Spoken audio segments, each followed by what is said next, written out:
Okay, I think we can do it this time. So,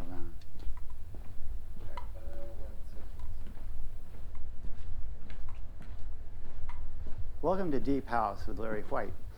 I'm Larry White, and I'm standing here in the Sam and Alfreda Maloof Historic Residence in Altaloma, California. I worked with Sam for about 29 years, and he was a good friend, and I consider myself part of the family. I'm presently working with the Maloof Foundation as a resident artist, and what I'm going to be doing in this series of events is exploring in a more personal, intimate manner the collection that Sam and Alfreda amassed over a 60-year period. It's an amazing collection of about 3,500 pieces, and so we'll pick out some of the more special pieces and really have a deeper look at them. I'm accompanied today by Verdugo. Hi, I'm Lauren, and I started working at the Maloof Foundation when I was 15, volunteering early on in 2012, and it soon developed into being an intern, and then later helping assist with the educational programs, and then working with Larry White to build the education center that we now do workshops in. And this segment hopefully will give you some ideas as to what Larry and I love about this place, and we hope that you'll come back on a tour and learn more about the place. I was Sam Maloof's first paid employee back in 1962 as a young art student, and he mentored me and gave me my push forward in life, which I've always been grateful for. And now Lauren is working with me as apprentice, and I'm able to pass on that energy he gave to me to her. And so we're going to have a good time going through the house and looking at these wonderful pieces that we find here. So Larry, you were talking about some earlier pieces that you were going to show us. This right here seems to be one of the earlier sets, these chairs and this table here. This is a key piece in the collection from my personal perspective, because when I first came to work for Sam, I was used to eating my lunch out in the grove or on this tree row out by the street. And one day after about a week, Sam invited me to come into the house and have lunch with him. And I was just blown out by this beautiful piece. And I can't tell you how many meals over the years I've had on this table, so it's a very fond memory, source of memories for me. I heard that a president has actually eaten here with Sam and Alfreda. President Carter and Rosalynn were here on several occasions. We had dinner with them, yeah. And so Sam, very quickly through the 50s, migrated in his sense of design, trying to find a personal language, which he did accomplish. And so this table here was made in 1960, so it's kind of the end of that decade and that transitional period.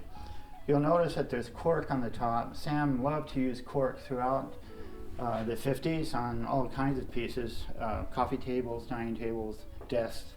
And it was a fascinating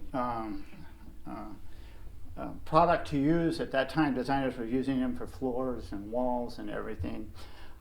This particular table, I helped Sam build probably 4 or 5 others in the early 60s up through 65 or so. He continued this design. Basically, the cork came in 2 feet by 3 foot segments, rectangles, and we literally nailed these onto a piece of Douglas fir plywood, nothing extraordinary.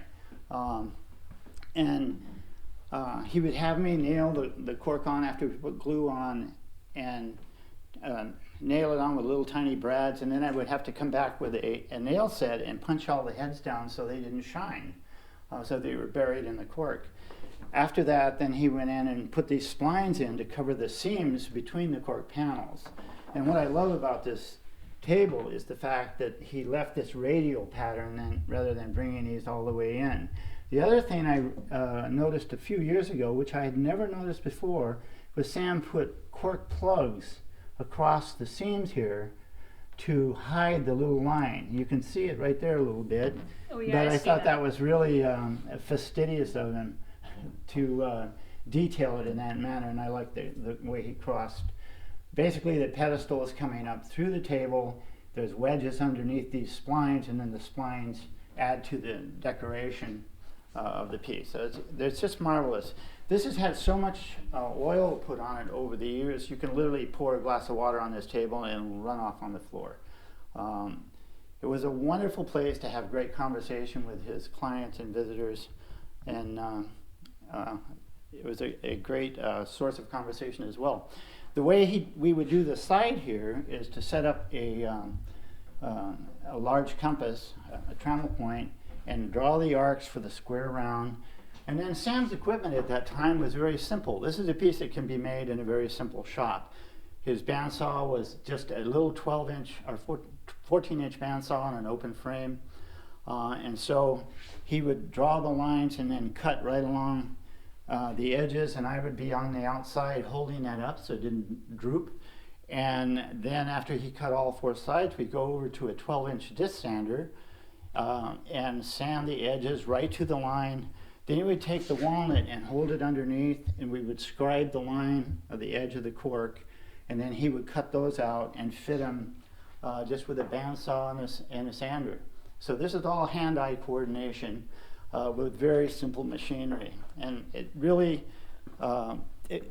shows Sam's amazing craftsmanship and his sense of design. So I love this piece. And so, Larry, you mentioned something interesting about the legs. Could you tell us more about that? Yeah, there's another feature about this table that actually we didn't notice until just 3 or 4 years ago.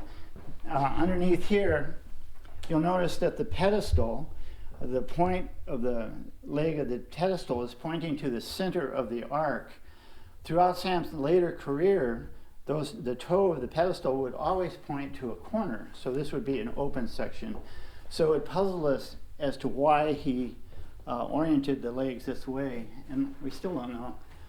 But it's just an unusual feature in terms of his overall design development, you know.